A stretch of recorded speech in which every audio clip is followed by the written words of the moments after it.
So we've been talking about addictions and how they can keep us stuck and keep a grip on our life and keep us from living out the fruit and the freedom that Christ promises us. But today we want to put some skin around the area of addictions around pornography and help understand what can keep us stuck and what does recovery look like. Can God bring healing in the area of pornography addiction? Today we're going to talk about that.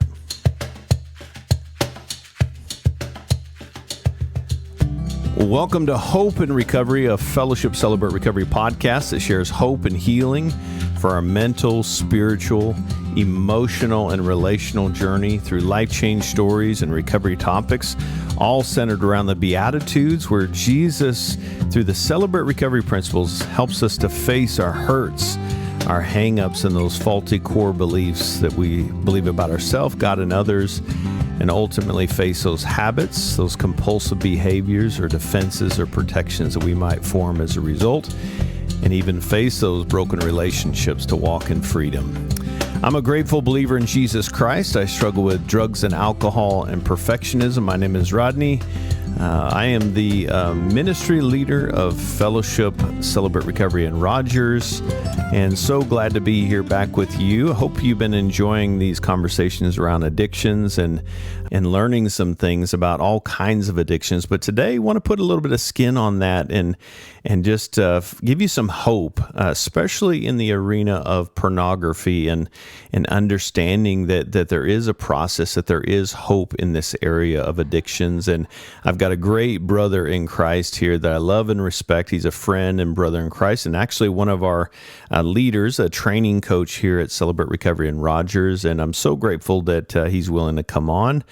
Eric, thanks so much for being here today, man. Thanks, Rodney. I am a grateful follower of Jesus Christ. I struggle with lust, pornography, the painful hurt of divorce, and food issues. And my name is Eric. Hey, Eric. So glad you're here, man. So I don't know if you've been listening, but we've been walking through some kind of addiction conversations, and this is a big one. I think it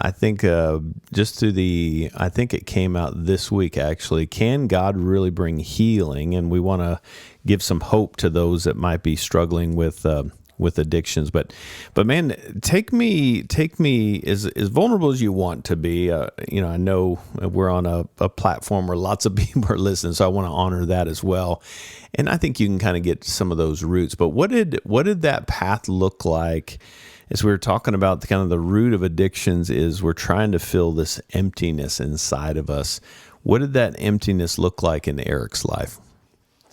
Yeah, so I think it's really interesting because I have two memories whenever I was 5 years old.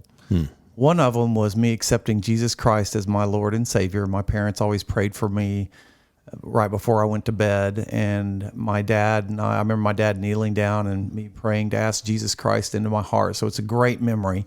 The other memory that I have when I was 5 years old was a neighborhood girl out in the front yard asked me to do some inappropriate things in the front yard. And I was 5. She was probably around 12 or somewhere in there. And I think it was more about curiosity for her than it was about, sexual things. But anyway, regardless, so a neighbor saw what was going on, called my mom.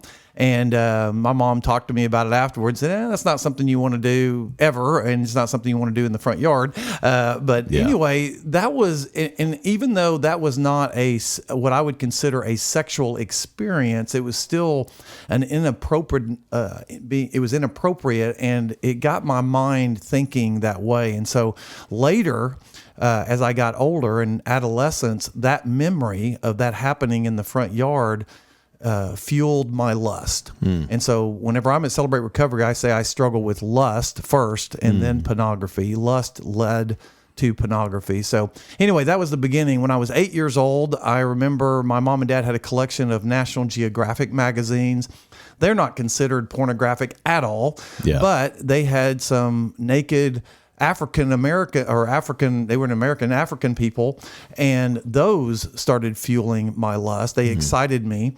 And so my mom had to place the National Geographic magazines because she saw that I was really interested in them. And so she put them up too high where I couldn't reach them. But that, again, the memory, seeing the path to where it ended up, so 8 years old. As I got into elementary school, I discovered that my mom, she had a bunch of women magazines laying around the house, and these were not pornographic. Right. However, they had pictures of women in underwear, and they had some what I would say provocative pictures. And so anyway, again, that just fueled the lust in my mind, and it just kept going on. And I got into junior high. My father managed property, and he had a master key, and I was working for him, and I got into houses while people were at work, and there I discovered real pornography. And I started looking at magazines, and then I saw my first Rated X video, and boy, did that open up a door for lust and all kinds of things in my life. Let's unpack what lust is, because I think that's an area of addiction. And we were talking about this earlier, that God created sexuality, right? And the enemy comes in and kind of steals that pure track of how we view sex and such. But what is lust to you? If you were defining what lust is, what is that? Well, it's a desire for something that I shouldn't have. Yeah. That idea of, or maybe, just I have this desire to consume it, right? I'm going to consume you. And they become objects, that become means to an end to fill that void inside of me, right? Right. Yeah. So you're getting into starts kind of minor, and then now it's kind of progressed into some deeper stuff, and now you're viewing pornography. And what did that cycle look like for Eric? That probably was a little bit miserable for you. How old are you now at this point? Yeah, so I was in junior high whenever I looked at some real pornography, and that opened up the door. And of course, even the other things, the Sears catalog, I would go to the women's section and look through that. And as that happened, I always immediately had some guilt and shame that would come over me, and I would feel really bad, and I'd say, okay, I'm not going to do that again. Well, then inevitably it would happen again after the shame or guilt wore off. Then enemy go, I remember that fun thing that you did. Why don't you try that again? And so that just continued, and it escalates, which is just the same with whether it's a food issue or alcohol or anything. It starts off minor, and then it continues to grow, which is what addiction does. It's never, the lie is that this is going to be enough. And then I take it, and then it's not enough. And then I want more and more, and it continues to grow in severity. So that kind of happened with me when I was in high school. My mom started working for a cable company, and we got free HBO and Cinemax. And again, those viewing services aren't considered pornographic. However, a lot of their movies, especially late at night, are very sensual. And so I would sneak into our den upstairs, and I would watch them late at night. I'd watch these things, and just consuming that, and just my lust and pornography grew. When I was in college, I was always and again, I had Christ living in my life. I'd have this conviction, and I would white knuckle something for maybe even 90 days, a month, or whatever. I would white knuckle it, and then the temptation would become so great, I would find a way to fulfill that, that hunger that I had in the addiction. And so in college, other people would have pornographic magazines. I was always too embarrassed to go get it, but I would find a way to do it. And then I learned that I could lust in my mind with girls that I saw around. And I think I mentioned this you earlier. I was like a robot. I'd walk around, and I would start scanning the room and seeing who I could lust and who I could talk, or who I could think about. And so those things happened. And in college, something happened. My senior year, one of my best friends got married his senior year. And I was a groomsman, and the best man and myself took him to a gentleman's club. And I say gentleman very sarcastically, because there weren't gentlemen that went to these places. And so that was my first experience with a men's club. And wow, we went there thinking it was going to be a joke. And it was so impactful on my life. It made me go even deeper into my pornography addiction and just continued on. Well, that's good just to make note of that. I mean, your heart, it sounds like in that cycle, and sometimes we can just see ourselves as bad people, right? It's like your heart wanted to stop, but the hunger and thirst that would inevitably be fed, and that cycle would take you to places that the shame would come up. You felt bad about yourself, and so I think it's just important to note that this is why creating new paths is so important, because as long as we're staying on that path, feeding it what we're feeding it, we begin to crave that more. Right. And I've said that before, but just we crave what we're eating. If I eat junk food, I begin to crave more junk food. And so it's just a good picture what you're painting, a sad picture. And just imagine what was happening inside of Eric when you're in this cycle and feeling these feelings. Even at an early age, you're feeling things that you didn't know you could feel, and it kind of opened these doors that you didn't know existed. And it feels right, but feels so wrong, and just the shame. And just what if I'm shining a flashlight? What am I seeing in Eric's heart there? Yeah, I think it's a dichotomy. There are compartmentalization going on, and so I was very blessed with parents who loved me. And even whenever I got into recovery and later, I started thinking, well, I really wasn't. This didn't start out of because I was abused physically and I just ran. I wanted to escape. That wasn't it at all. It was all about pleasure and giving myself something that my flesh desired, and it had nothing. So I really got started from just wanting to fulfill a lust, and that's why I struggle with lust. And so I wanted to fulfill this thing that I knew was the grass is greener on the other side type thing. But then there was the other side, that I was involved in church, and I never got involved in substance abuse or other kinds of addiction, but I had this little secret sin over here, and that was my addiction. That was the thing that I held on to. And so anyway, that was kind of it. I had a duality there. It was almost not a split personality, but I certainly related to the Jekyll and Hyde thing. It's like I was Dr. Jekyll most of the time, but then at night, or then whenever I was alone, then that Mr. Hyde came out, and I started feeding that. And it's interesting, you mentioned the whole feeding things. It's amazing. Whatever you feed gets stronger. And if I had two dogs and I fed the one that was ugly and mean, he would be the one that would be strong and would win out over the good animal. And so I was feeding the wrong things in my life, and I would try to take care of it on my own power. My dad's a very man's man, and he taught me, hey, if you think you can do something, you can do something. And so that's the way I combated it for years. I mean, most of my life. Yeah. So I'm just kind of sensitive to even thinking about our listeners that are there. They're Mr. Hyde, maybe more often than not. And just what that place can be like. I mean, that's a really hard, scary place, because it feels like, and one of those narratives, Eric, and you've heard this, but the recovery's not possible in this area, right? You might as well just get used to it. Everybody's doing it, so just make this your new mission, and just try to manage it well, and don't get too crazy with it. And that's what everybody's doing. We talk about defeat. How did those kind of messages? Where were those outside voices that you were hearing saying, I don't feel good about myself, but there's outside forces saying it's not that big a deal. Isn't everybody doing it? Right. And I think that for me, so rated R movies, for instance, and I don't know the percentage, but a good portion of rated R movies, the reason why they're rated R is because there's some kind of a sex scene or something involved there.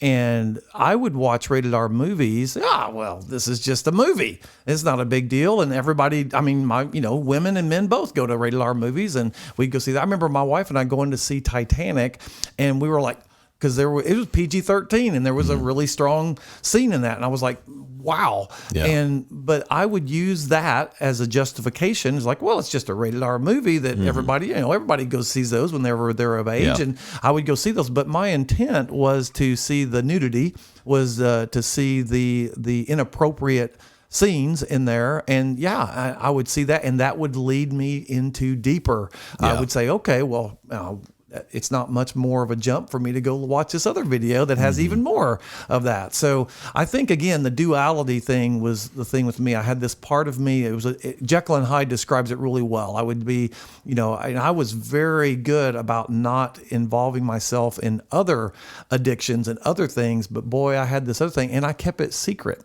which is another thing about recovery, is that once it's exposed and I start shedding light on that, it becomes weaker. Yeah. Well, I want to take a quick break here, Eric. When we come back, I want to kind of lean into what was the breaking point and kind of turn the corner. When did that recovery journey begin to start with you? Thanks, Eric, for being with us today. And when we come back, we'll continue with Eric talking about pornography addiction. Hey, friends, we always want to encourage you and just remind you that you cannot face whatever that is. Maybe it is pornography addiction, maybe it's alcohol addiction, or whatever compulsive behavior you've developed. Don't try to face that on your own. There's a group of people that would love to walk through this with you, inviting Jesus into those safe spaces to face our hurts, hangups, and habits. Come see us at Fellowship Fayetteville, Fellowship Rogers, Celebrate Recovery every Friday night. Go to fellowshipcr.org for more information. Welcome back, talking with Eric. He's one of our great leaders and brothers in Christ here at Fellowship Celebrate Recovery in Rogers. And so, Eric, we were talking about just that pattern of even the rated R movies and some of those neighborhoods, so to speak, you were hanging out in. At what point did it become too much? And what was the breaking point that says, this is not working? Years of this cycle, how did that become a catalyst toward change? So let me give you a little context. So I got married to my childhood sweetheart right after college, and we struggled in our relationship. Even before we got married, it should have been a red flag, but it wasn't. I love this girl, and we got married.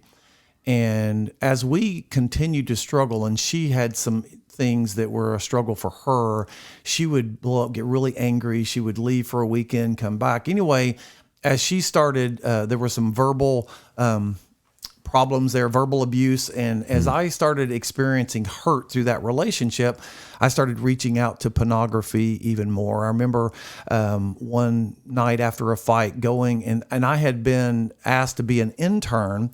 And I was in Fort Worth, Texas, and I was asked to be an intern at a church. And so I was working with a youth group. I had a key to the church. And I remember my wife and I getting into a fight. And I remember driving down the road, and I had driven by this XXX video store multiple times. I said, I'm just going to go in there. And I went in there and bought a video, went to the church, had the key to the church, went in, used their video equipment, watched the pornography, watched this XXX video on their stuff. And I started thinking about just how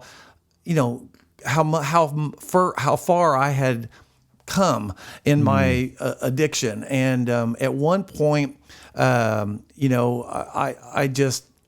didn't care. I didn't care about the consequences. I'm just going to do this. And because, I deserve it, or, you know what, she did this to me and I'm going to do this, and, I deserve this. And so anyway, it just got really bad. Eventually, I was in seminary, and my ex-wife, I got, again, it wasn't even, probably people wouldn't call it pornography, but it was a woman's magazine. And she caught me looking at this magazine. And at this time I had a 1.5-year-old baby girl, and she exploded.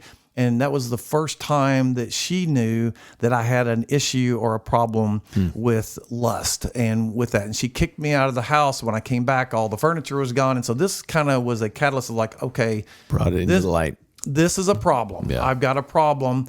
And so again, I didn't know about recovery. In fact, I remember reaching out to the Minirth Meyer Clinic in Dallas, and because they deal with addictions and that sort of thing. And I called them. They were like, hey, you really need to get into a group. You need to get into a recovery community. I was like, if I tell my wife about this, she will leave. And they said, well, unfortunately, that may be the case, but there's only one way to get help in recovery. And so I was unwilling at that time. So anyway, after my wife blew up and we went through all of these things, she didn't really know how deep my pornography addiction was and all of that stuff, but she ended up leaving me, taking my daughter with her. And to be honest with you, I got remarried in 97, and my current wife knew about my addiction. I told her about it. She wanted to work with me through that. I had many times where I had accountability, but that was the only key, or the only thing that I was doing was this accountability. And that didn't work either. I had a pastor tell me, we went through a great book called Every Man's Battle. We went through this book together, and I said, have you heard about this thing called Celebrate Recovery? And he goes, yeah. He goes, but that's really for pedophiles, alcoholics, drug addicts. He goes, do you really think you're that bad? Thanks a lot. And I was like, well, I mean, I haven't been, I'm not a criminal. I mean, no, I guess not. Yeah. And so, and he wasn't aware of what Celebrate Recovery can do for an individual. And so anyway, so I continued to white knuckle it and do all these things. So fast forward to 2010, it's been, 16 years since my divorce. And I'm sitting there in the den, and my ex-wife, my first daughter, was 16, and then I get this text saying that my daughter was that she had disappeared and she hadn't come home. Anyway, that led to me getting her into recovery. And once she got into recovery, I started seeing her life change here at Celebrate Maybe Recovery. this can work for me. Maybe this can work for me. Yeah. And so I then got into the adult thing. I will tell you that was a process as well. But once I started working this process and realizing that it wasn't just accountability that I needed, that I needed to take a deep dive into myself. I needed to look at all the way back to when I was 5 years old, see where all this stuff happened. I needed to identify triggers that I had. I needed to, and it's amazing, Rodney, how much I've been a Christian since I was 5, but before recovery, I didn't really spend a daily time with God. I didn't really take time to spend time with it. All of these things were, I was feeding the wrong dog. I was feeding the wrong thing. And so I came here, learned that I could feed my spiritual life, that I could have community, I could have connection with men that struggled with me with the same things. And I started seeing healing in my life. And now I'm 13 years sober. Praise God. That's awesome. Yeah. And you hit on something, just the connection. That sometimes we feel like we got to get it all figured out before we can reconnect. And it's actually the opposite. Connection with God and others is actually the remedy. It's the antidote to the shame and the pain. So you get into a step study, you're processing the stuff. Obviously you have lots of years of sobriety now. Someone is listening and just trying to think about the step study process. What was it about the step study that became a big catalyst for you in, the whole people, places, and things, kind of changing those things? How did the step study, Celebrate Recovery as a whole, open share, Friday night worship experience, all that, how did that play into this new mindset and this new life of recovery? So I had it described to me this way in my first step study, that recovery is very much like going through the woods. And I'm trying to beat a new path, a new neural pathway in my mind. And that at first it's like taking a machete, and it is like tough. I am swiping at bushes and swiping at trees, and I'm trying to beat a path. But as I do that, I do make a path. And then before I know it, if I travel back through that path, then it gets a little stronger before it becomes a dirt road, and then it becomes a gravel road, then it becomes an asphalt road, and then it becomes a 4-lane highway. And all of a sudden I'm able to I'm able to walk this recovery path. And so Yeah. I think you said it best, is that it's a process that I need all elements of this Yeah. process. It's not me coming one time to celebrate recovery on Friday night. It's not me going through a step study one time. It's not me, Yeah. doing one daily quiet time. It's me doing this consistently and walking this path. And so I guess I learned to be consistent in my spiritual walk.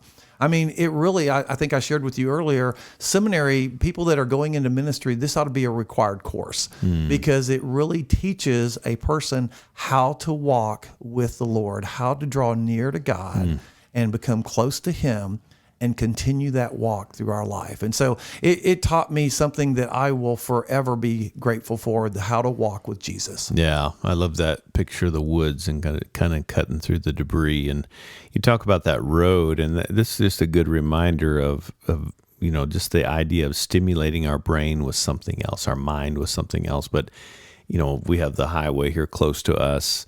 If they cut off and blocked a certain section of the highway for a period of time and let nobody drive on it, what would happen? The weeds and the grass would begin to grow through the pavement, right? And so I think that imagery is, if we can take a different path, we'll allow something new to grow, right? We're taking new paths to stimulate our mind, and even just you're talking about getting in the Word, being mindful of, what am I feeding my brain? What am I feeding my body? Even because when I feel lethargic, when I feel bad, usually then in my physical, then it affects my mind. But so being in the Word, staying in community, I'm hearing you say, connecting with other guys. What about in the middle of, when those temptations come up? How can I be proactive? How do I react in the moment? How do I respond? What do you say to that?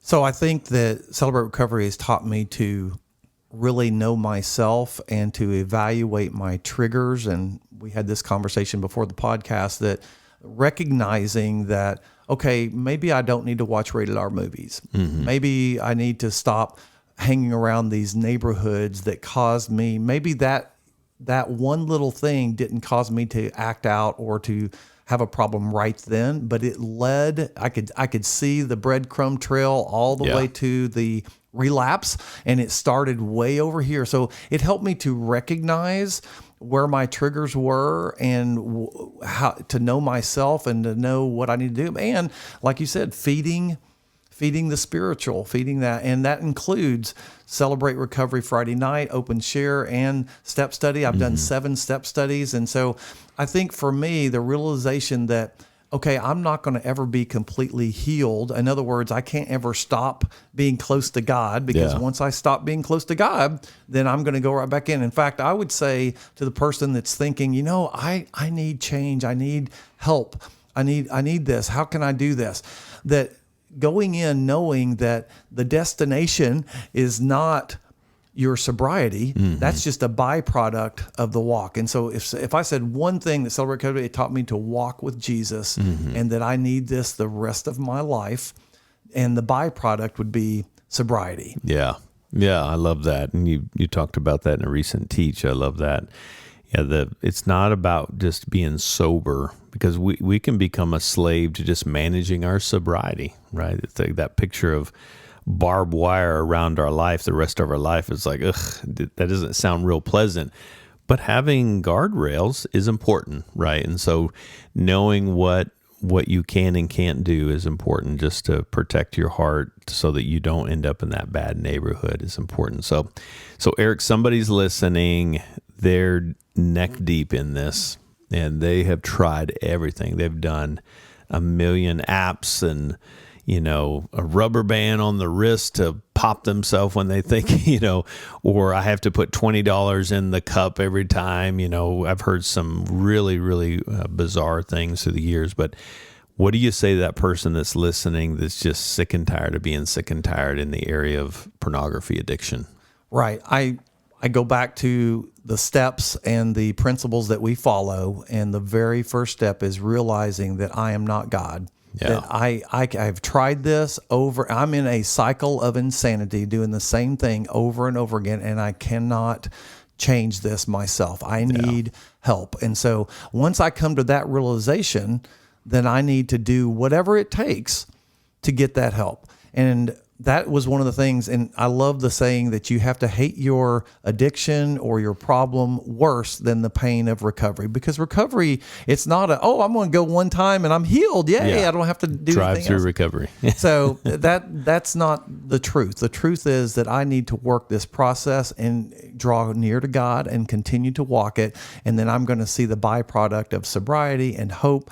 And the great thing is that it's not only the hope, it's the relationship with the God of this universe. I am at peace. I have got so many byproducts of walking this process of healing and the connections with other people, with you, Rodney, with my step study buddies, with my open share group. So many byproducts of just doing walking with Jesus. And that's what Celebrate Recovery does. So I would say recognize you got a problem, and then realizing that you needed to work that process, and it's going to be a process. Yeah. And I love just looking at your life. It's not just getting away from that. It's what am I moving toward, and the things that I'm adding in, those new healthy practices, new healthy truths, stimulating my mind with new things, new relationships, healthy relationships, healthy things that I'm consuming.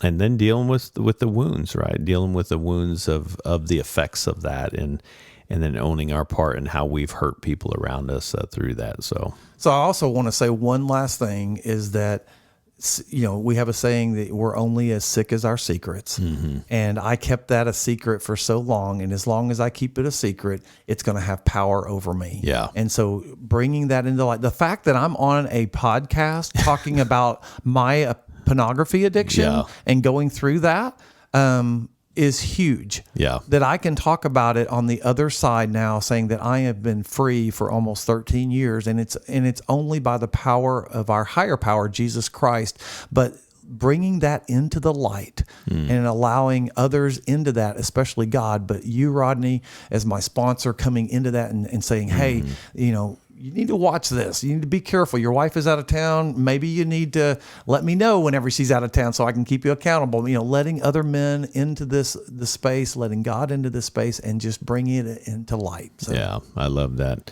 Well, Eric, thanks as always for your vulnerability. Thank you for your wisdom. The biggest message I'd say is recovery is possible in this area. And I'm looking at that guy, and there's many men that we know that have sobriety and recovery, not just sobriety, but recovery. And that's a big difference. So, Eric, thanks for being with us today, man. Grateful for you, brother.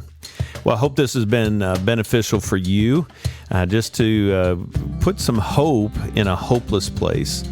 And we know we have to acknowledge it's Jesus Christ that's doing the changing. We're just connecting to that vine that gives us life and fruit. And so if you're in this place of hiding, I just want to encourage you. I'm sorry you're going through this. I know the enemy's shamed you. Don't try to face this alone. There is a process. Just make a decision to give it to Jesus in your community of Celebrate Recovery, and then trust the process. A decision followed by a process. We hope that you'll do that. You can join us any Friday night, Celebrate Recovery, Fellowship Fayetteville, Fellowship Rogers. Just go to fellowshipcr.org for more information. Hey, I'm so glad you joined us today. I hope it blessed your heart. I hope you'll join us next time. Until then, God bless you.